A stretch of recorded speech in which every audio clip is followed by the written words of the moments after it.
Hi, welcome back. I've done some drawing this week, not very much, but I thought I'd show you what I've done. Done a little bit more on the sculpture front, but I'd start with a mini tour. We begin in the study. This is one of my Mona Lisas, which I'm reasonably happy with, but she needs to be painted, possibly Ferrari red. We swing past my library and a door fell off earlier this week. So I kind of turned it into an impromptu easel. I've never drawn standing up, and I didn't find it that easy, and I just stopped. So I need to go back to this. I squiggled in a few lines, ran out of paper, didn't block things in, so I'll try again later this weekend and see if I can actually start working properly on the drawing. Anyway, there we go. That was drawing number one, and this is my gallery.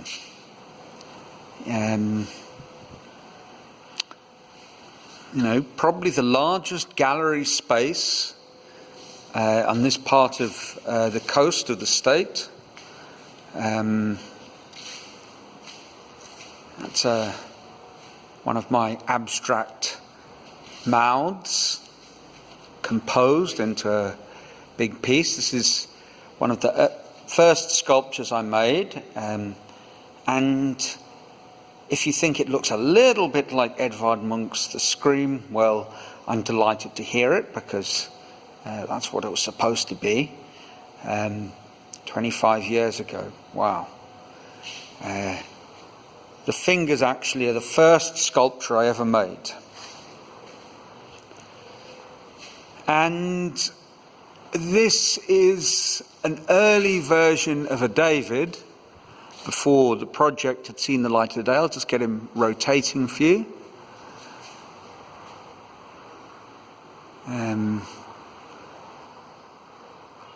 A lot more inspired by, a lot closer to the inspiration of Alexander Calder, who, the moment you do wire or squiggly metal lines, there's no escaping the connection.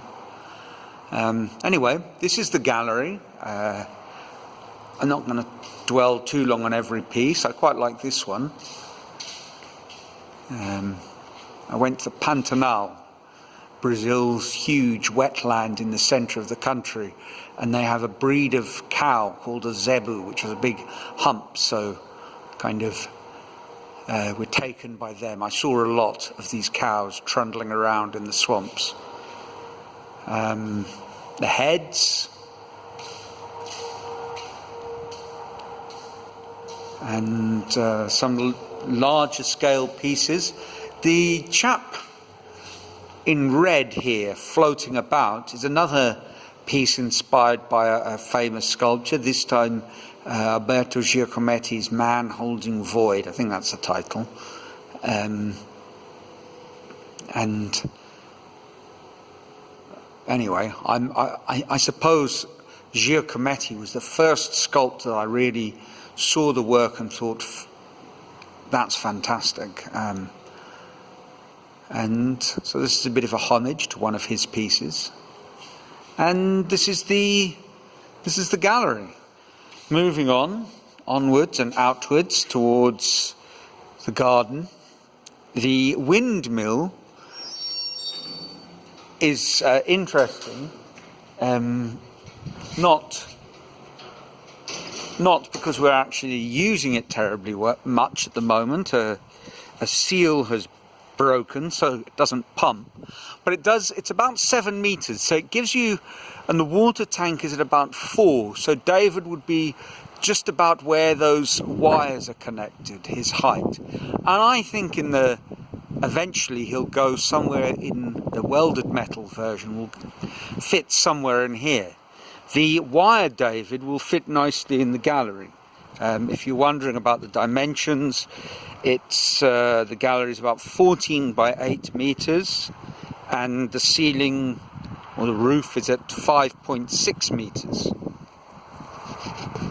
Right, this is my gate, which has a sort of internal door.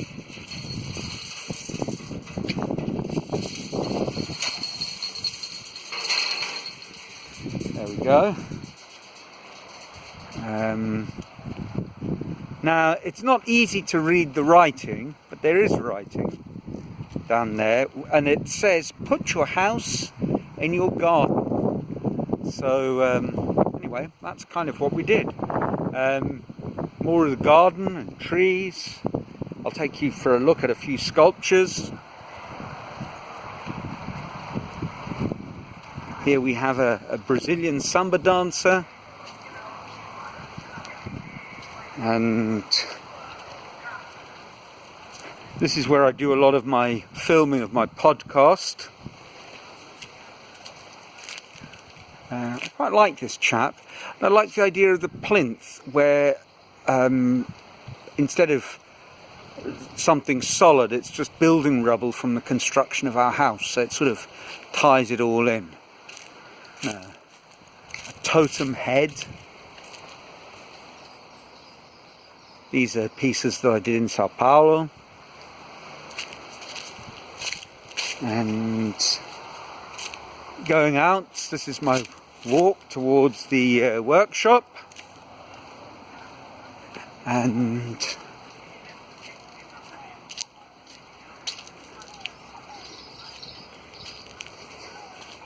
every sculptor should pay homage to his wife. Let's do some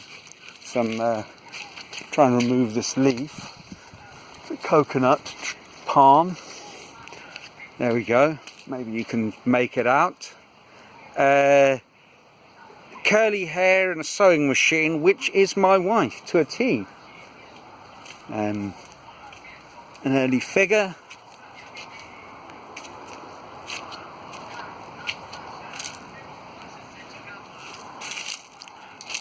Obviously, a difficulty here is backgrounds, and we come to a few drawings. Well, that's the book.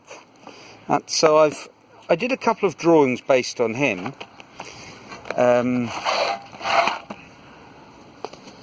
This is a real blind contour exercise, which I hoped would loosen me up. And it did a little bit. I did a slightly longer version there, but when I do these drawings, it's really hard to turn off the critical inner voice that says they're not very good drawings compared to very good drawings. And that's something I struggle with, and the idea that I know I'm just learning and practicing and it's a long journey, but it doesn't change the fact that you want it to look better than it does, and that's frustrating. But I think that's frustrating for everybody. Now, that's a piece I've been working on this week.